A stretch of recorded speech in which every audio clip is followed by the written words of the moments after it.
News and notes for your Wednesday. With training camp fast approaching, the Wolves once again missed out on a quality veteran they were chasing to the New Orleans Pelicans.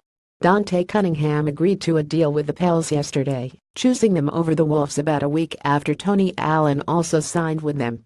While I agree jambalaya and po' boys are more appealing than hot dish and lutefisk, what else do they got that we don't? The answer is playing time, I suppose, which, grumble, okay. Fair enough. According to David Aldridge, the Wolves made a push for Andrew Bogut, who ultimately signed with the Lakers. If true, that's completely baffling. Bogut has been plagued by injuries and bad politics, but regardless of those things, why on earth would the Wolves bring in another center? They already have all the centers. At any rate, it didn't happen, so we're moving on and forgetting all about it. Meanwhile, the Wolves still have 12 players under contract for next season, in addition to one Anthony Brown on a two-way deal, so expect a couple of signings in reasonably short order. At the moment, I'm rooting for the return of Wolves legend Gerald Green to the squad. They will likely add another point guard as well. Gorgui Dieng reports to camp with a bronze medal from the recently completed Afrobasket. His Senegal team beat Morocco in the third-place game, with Tunisia beating Nigeria in the gold medal game. Dieng went for 18-10 to lead his team to the bronze. Well done, Gorgui.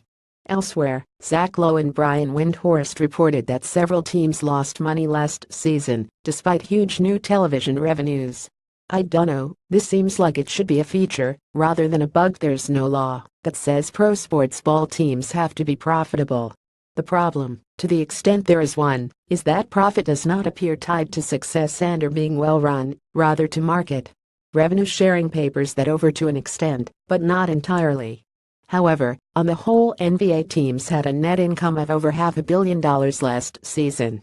The Timberwolves were among the teams that lost money before getting their revenue-sharing check, but were in the black after getting that money.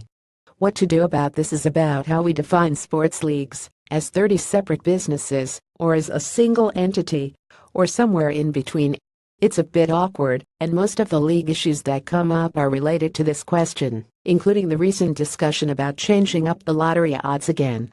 This is something I plan to write about at some length again in the next week or so. Finally, a reminder that the Lynx will open the WNBA Finals on Sunday afternoon at Williams Arena.